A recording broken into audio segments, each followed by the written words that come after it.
siang Bu. Di sini hari ini saya akan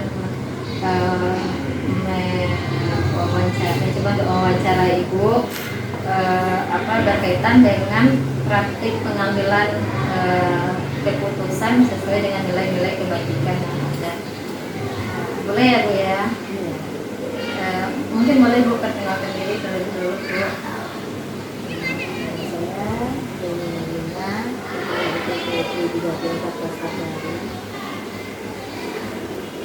Dan Bu, di sini saya ingin bertanya Bu, bagaimana Ibu dapat mengidentifikasi kasus-kasus yang merupakan dilema etika atau rujukan moral? Kasus-kasus itu kita lihat dari segi kasus yang tangani.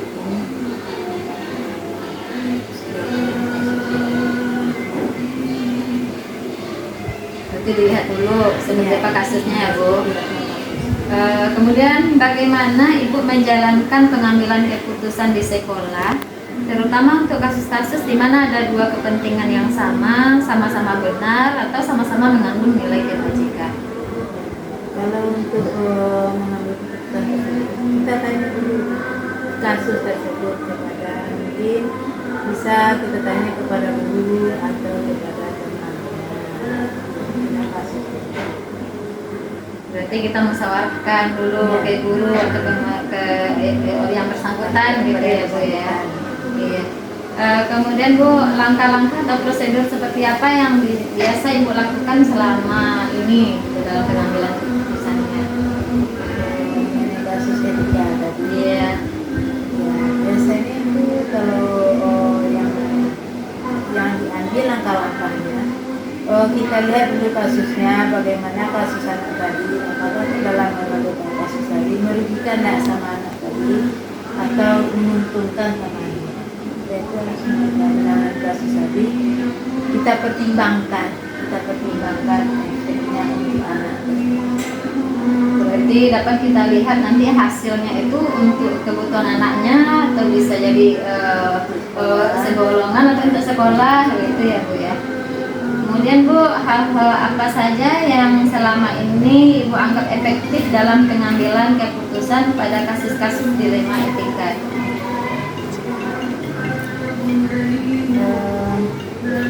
Contohnya yaitu kasus yang dihadapi oleh siswa. Saya kasus yang dihadapi oleh siswa tadi, contohnya masalah kelas.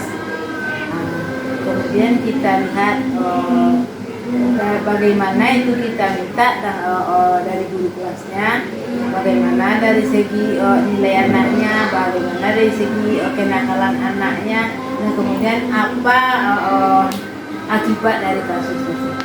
Makanya dalam pengambilan kasus tadi kita benar-benar hati-hati dalam pengambilan.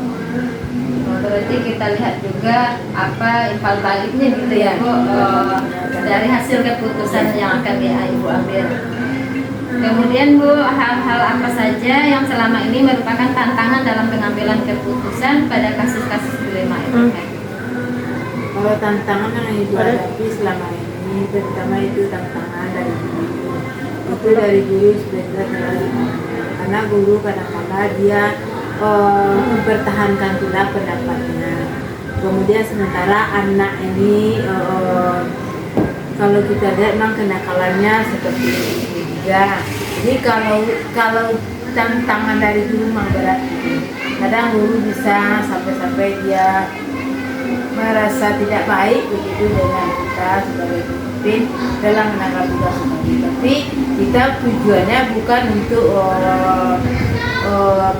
bukan untuk menjatuhkan guru di sini, tidak, tetapi kita cuma memberikan terbaik saja untuk anak dan terbaik untuk kita. Jadi tantangannya itu mungkin beda pendapat ya guru ya Bu. Dengan guru ataupun mungkin ada dengan orang tua siswa. Kemudian Bu, memiliki sebuah tata kelola atau jadwal tertentu. Apa sih jadwal tertentu dalam sebuah penyelesaian kasus dilema etika itu Bu? Apakah Ibu langsung menyelesaikan di tempat atau Ibu memiliki sebuah jadwal untuk menyelesaikannya? atau bentuk atau prosedur seperti apa yang Ibu jalankan Ibu dalam pengambilan keputusan tersebut? Oh, biasanya itu cuman mengambilnya dengan tidak perlu pakai jadwal, cuman penyelesaian tempat. Penyelesaian di tempat ya Bu ya. Nah, itu mungkin bisa jadi barangkali melibatkan orang tua, kemudian dicari juga jalan. Kadang pakai jalan juga ya Bu ya. Iya. Melibatkan guru juga dilibatkan. Kemudian adakah seseorang atau faktor-faktor apa yang selama ini mempermudah atau membantu Ibu dalam pengambilan keputusan dalam kasus-kasus dilema etika ini? Ya, yang mempermudah itu cuman ya itulah, kita memang ya, minta informasi itu, minta informasi kepada guru, kepada temannya atau kepada orang tua tentang hal itu. Oh ya, berarti kita memang membutuhkan informasi dari berbagai pihak ya Bu, Ya. untuk menyelesaikan masalah Ya, anak ya. tersebut. Kemudian Bu, dari semua hal yang telah Ibu sampaikan, pembelajaran apa yang dapat Ibu petik dari pengalaman Ibu mengambil keputusan dilema etika tersebut? Di sana kita dapat intinya kita itu menyalakan rasa saling menghargai saja, menanamkan rasa saling menghargai dan saling menghormati antara kita dengan guru dan juga dengan orang tua. Mungkin dalam pengambilan keputusan Ibu juga merasakan kalau seandainya di posisi saya seperti ini bagaimana ya Bu ya? Iya, jadi mungkin lebih ada rasa kasihan dalam Iya. pengambilan keputusan ya Bu. Rasa kasihan terhadap anak tersebut, karena anak-anak tersebut dia memang butuh pendidikan. Nah, jadi kalau sebenarnya memang susah kalau nanti anak itu diberikan pula atau dipindahkan istilahnya, nanti dia tidak mau pindah, tidak jadi sekolah, kan juga beban juga bagi kita sebagai guru. Jadi kita ambillah kebijakan yang seperti itu.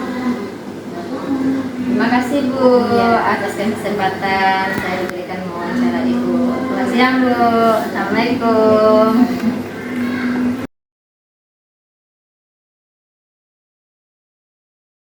Assalamualaikum Bu. Waalaikumsalam Ibu Liza. Iya, apa kabarnya Bu? Alhamdulillah sehat. Iya. Mohon izin Bu, hari ini saya ingin mencoba wawancara Ibu dalam rangka tugas saya dalam Guru Penggerak Angkatan 8. Saya ingin mewawancara Ibu tentang pengalaman Ibu dalam mengambil keputusan di mana keputusan tersebut mengandung nilai-nilai kebajikan.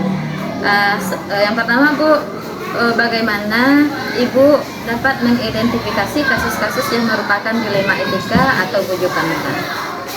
Oke, begini Bu Liza, mendengar pertanyaan dari Bu Liza tentang dilema etika, kemudian apa tadi yang betul lagi? Bujukan Bujukan moral. moral itu merupakan istilah baru bagi saya mungkin Bu Liza.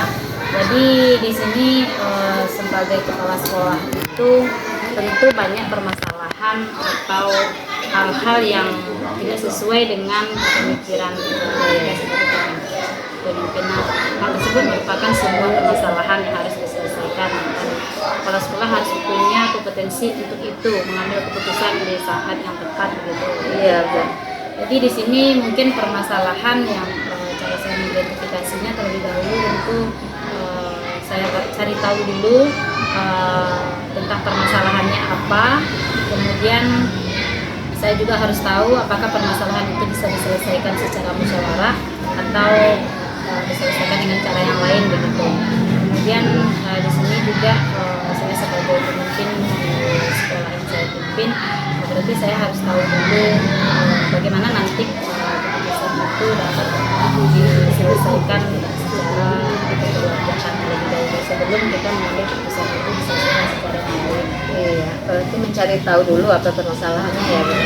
Kemudian Bu, bagaimana Ibu menjalankan pengambilan keputusan di sekolah, terutama untuk kasus-kasus di mana ada dua kepentingan sama-sama benar atau sama-sama mengandung nilai kebajikan?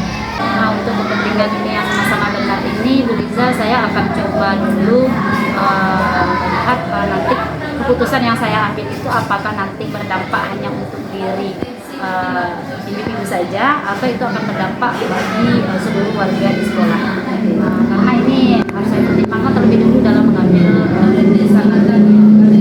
Jadi butuh pertimbangan dulu ya Bu dalam pengambilan keputusan ini. Yang ketiga Bu, langkah-langkah atau prosedur seperti apa yang biasa Ibu lakukan selama ini? Langkah atau prosedur yang saya lakukan bisa untuk mengambil keputusan tentu saya terpilih terlebih dahulu. Iya. Nah, karena nanti hasilnya kalau terpilih tidak akan bagus begitu. Nanti bisa merugikan salah satu pihak. Iya. Jadi saya sebagai pemimpin di sini terlebih dahulu tentu saya mencari informasi dulu, kemudian menggali keputusan yang Jadi diambil. ke depannya juga nggak bagus ya Bu ya?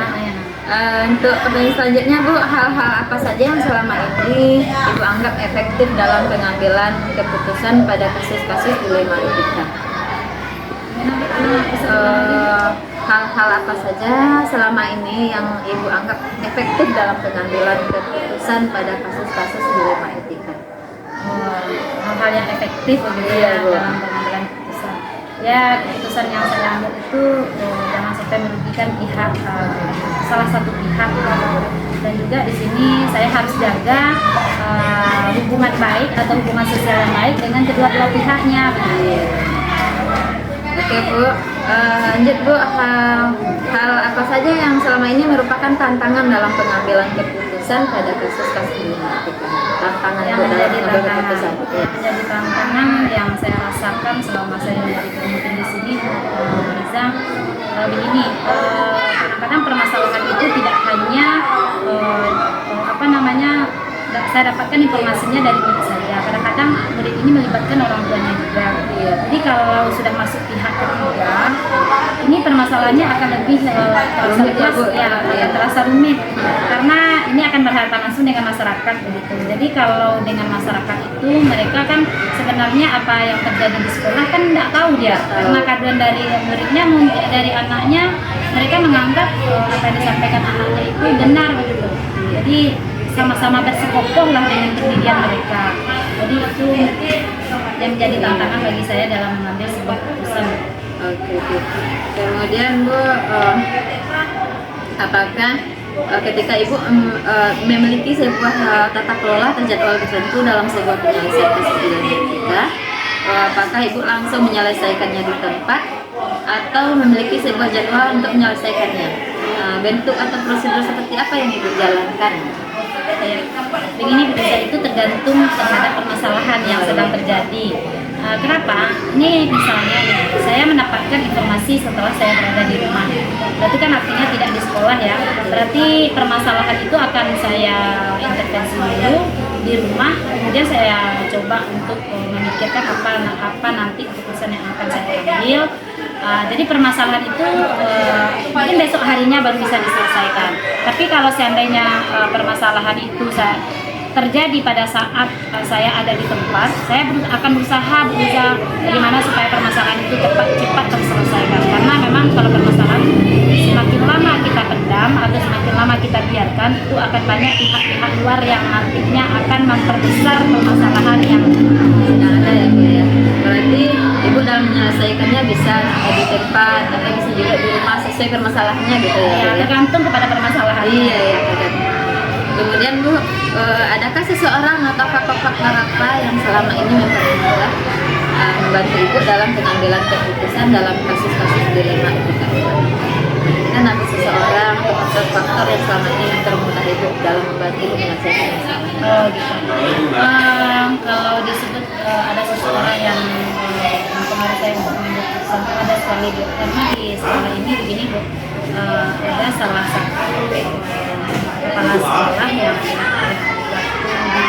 apa namanya saat mutasi kemarin itu ditempatkan di sekolah saya. Jadi beliau itu memiliki pengalaman yang lebih dari saya begitu. Karena kalau untuk mengambil keputusan itu kan juga tergantung kepada pengetahuan usia, self maturity, pengalaman juga mempengaruhi dalam keputusan. Nah memang saat saya mengambil keputusan itu di saat saya galau, di saat saya bingung, saya tetap meminta pendapat dulu apakah keputusan yang nantinya saya sampaikan atau saya ambil itu bermanfaat bagi semua warga sekolah. Jadi memang ada di sekolah ini yang saya jadikan sebagai inspirasi bagi saya. Berarti seperti idola atau panutan gitu ya, Bu. Kalau ada masalah Ibu sharing ya. Tapi kalau seandainya permasalahan itu bisa saya selesaikan sendiri, langsung saya ambil keputusan saat itu gitu. Berarti ada seseorang yang Ibu percaya gitu ya, Bu ya, untuk menyelesaikannya. Kemudian dari semua hal yang telah Ibu sampaikan ini, pembelajaran apa yang dapat Ibu petik dalam pengalaman Ibu dalam mengambil keputusan? Pelajaran yang dapat saya petik bisa di sini sebagai pemimpin itu dalam mengambil keputusan itu jangan terburu-buru. Iya. Kemudian kita harus juga memikirkan apakah keputusan itu dampaknya bagi kedua belah pihak itu saling menguntungkan lah kalau tepat. Jangan salah satu pihak itu merasa terugikan dari keputusan yang kita ambil.